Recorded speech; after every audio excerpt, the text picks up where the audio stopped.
4வது வாரமாக ஞாயிற்றுக்கிழமையில் இந்தியாவுடன் மோதிய பாகிஸ்தான் தோற்று ஓடிய பரிதாபம். Welcome to sports 11. இது உங்க ஸ்போர்ட்ஸ் 7.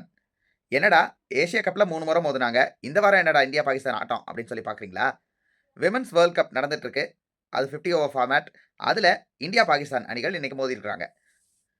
கொழும்பூரில் இருக்கிற பிரேமதாசா விளையாட்டு அரங்கத்தில் நடந்த இந்த ஆட்டத்தில் டாஸ் ஜெயிச்ச பாகிஸ்தான் கேப்டன் ஃபாத்திமா சேனா கான் பந்து வீச்சை தேர்வு செய்ய இந்தியன் டீமுக்கு பேட்டிங் சான்ஸ் கிடைக்குது.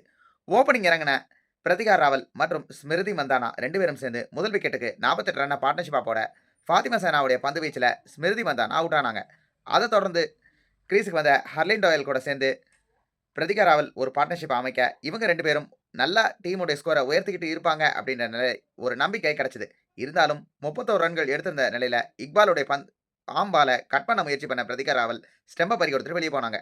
அதுக்கு அடுத்து வந்த கேப்டன் ஹர்மன் பிரீத் வெறும் 19 ரன் எடுத்துட்டு டயானா பேகோடைய பந்து வீச்சில் டவுன் லெக்ல விக்கெட் கீப்பர்ட்ட கேட்ச் கொடுத்துட்டு கிளம்ப, அடுத்து வந்த தீப்தி சர்மா 23 ரன்னுக்கும் ஸ்னேரானா 20 ரன்னுக்கும் கிளம்பினாங்க. ஒன் டவுன் இறங்கி நிதானமாகவும் பொறுப்பாகவும் விளையாடின ஹர்லின் டோயல் டீமுடைய அதிகபட்ச ஸ்கோரா 46 ரன்கள் எடுத்து ஷமீமுடைய சுழல்ல சிக்கி அவுட் ஆனாங்க.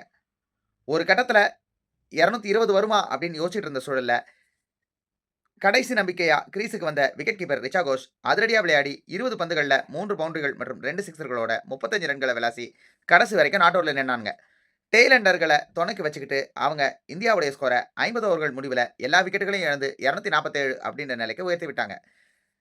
ஒரு பக்கம் ரிச்சா கோஷ் அடிச்சு விளையாட, இன்னொரு பக்கம் டெய்லண்டர்கள் வருவதும் போவதுமா ஒற்றை இலக்கங்களில் வேகமாக அவுட் ஆகன்னு சொல்லி இந்தியாவுடைய ஸ்கோர் வெறும் 247 அப்படின்ற நிலைக்கு சுருட்டப்பட்டுச்சு. பாகிஸ்தான் தரப்பில் சூப்பராக பந்து போட்ட டயானா பேக் 69 ரன்களை விட்டு கொடுத்திருந்தாலும் 4 விக்கெட்டுகளை அள்ளி எடுத்தாங்க. கேப்டன் ஃபாத்திமா சேனா அற்புதமாக பந்து போட்டு 10 ஓவரில் 2 மெய்டன்களை வீசி 38 ரன்களை மட்டுமே விட்டு கொடுத்து 2 முக்கியமான விக்கெட்டுகளை எடுத்துட்டு போனாங்க. மற்ற விக்கெட்டுகளை மற்ற பவுலர்கள் கலந்து கட்டி எடுத்திருந்தாங்க. 248 அப்படின்ற டார்கெட்டை துரத்தின பாகிஸ்தானுக்கு தொடக்கமே அதிர்ச்சி. ஓப்பனர்கள் 2 பேரும் ஒத்த இலக்கத்தில் வெளியேற, ஒரு பக்கம் ஒன் டவுன் இறங்கி பொறுப்பாக விளையாட ஆரம்பித்தாங்க. அவங்களுடைய ஸ்டார் பேட்டரான சிட்ரா அமீன் அவருக்கு தேவையான பார்ட்னர்ஷிப் கிடைக்கவே இல்லை.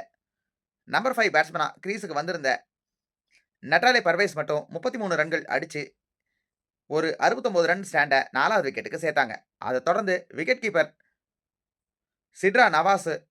சிட்ரா அமீன் கூட சேர்ந்து 41 ரன்களை 7வது விக்கெட்டுக்கு ஒரு பார்ட்னர்ஷிப்பாக அமைக்க, இது தவிர மிச்ச எல்லா பார்ட்னர்ஷிப்பும் ரொம்பவே கம்மி ஸ்கோரில் இருக்க டீமுடைய மற்ற எல்லா பேட்ஸ்மேன்களுமே ஒத்த இலக்க ரன்களில் வெளியேற கடைசியில் 159 ரன்கள் அப்படின்ற ஸ்கோரை மட்டுமே பாகிஸ்தானால் எடுக்க முடிஞ்சு. ஏற்கனவே வங்கதேச அணியுடைய பவுலிங் அட்டாக்கை தாக்கு பிடிக்க முடியாமல் வெறும் 129 ரன்கள் கால் அவுட் ஆகியிருந்த பாகிஸ்தான் இப்போ இந்தியா கிட்டையும் தோத்து 2-0 அப்படின்னு சொல்லி பின்னடைவை சந்திச்சிருக்கிறாங்க இந்த விமென்ஸ் கிரிக்கெட் வேர்ல்ட் கப்பில்.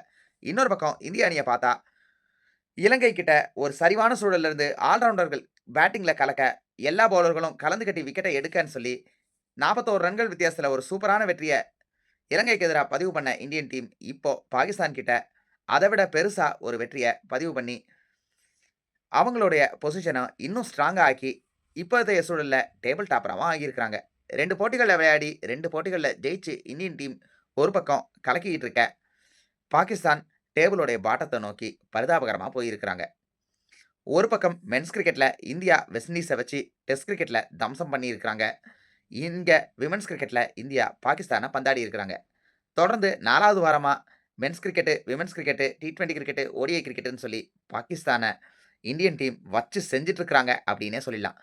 மென்ஸ் கிரிக்கெட் ரெக்கார்டை விட விமென்ஸ் கிரிக்கெட் ரெக்கார்டு பயங்கரமாக இருக்குன்னு சொல்லிடலாம். இதுவரைக்கும் இன்னைக்கு ஆட்டத்தோடு சேர்த்து 16 முறை இந்தியா பாகிஸ்தான் அணிகள் மோதி இருக்கிறாங்க. 16 முறையும் இந்திய அணி தான் ஜெயிச்சிருக்கிறாங்க. வேர்ல்ட் கப்பில் 5 முறை இந்த 2 அணிகள் மோதின ஆட்டத்திலையும் 5 முறையும் இந்திய அணி தான் ஜெயிச்சிருக்கிறாங்க. ஸோ எங்கே ரைவல்ரி இருக்குது அப்படின்றத நீங்களே பார்த்துக்கோங்க. ஸோ எத்தனை பேர் விமென்ஸ் கிரிக்கெட்டெல்லாம் ஃபாலோ பண்ணிட்டு இருக்கிறீங்க?